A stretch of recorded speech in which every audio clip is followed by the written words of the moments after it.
Շնորհակալություն։ Ես ընդամենը մի քանի առաջարկ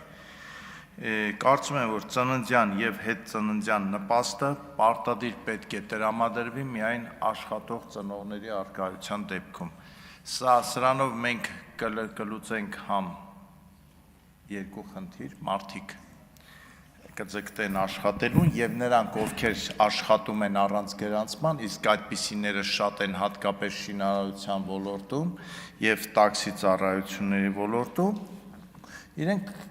կպահանջեն, որ գրանցեն իրենց որպես աշխատող։ Այսօր այդ խնդիրը կա, բազմաթիվ տաքսիստներ խնդրում են, աղաչում են, ասում են մեզ էլ գրանցեք, որ մենք էլ աշխատանքային ստաժ ունենանք, այդ մարդիկ հենց օդի մեջ մնացել են։ Երկրորդը, տրվող նպաստի մի մասը պետք է բացվի նոր ծնված երեխաների համար հաշվի համար եւ այդ նպաստի, չգիտեմ, 30%-նա, 50%-նա պետք է ուղիղ գնա այդտեղ եւ հետո օգտագործվի բացառապես կրթական եւ զարգացման ծրագրերի համար։ Եթե ծնողներից երկուսը հետագայում կաշխատեն,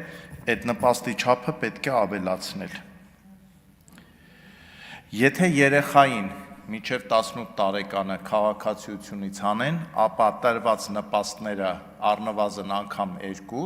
պետք է հետ վերադարձվի պետությանը։ Սա պարտադիր պետք է լինի։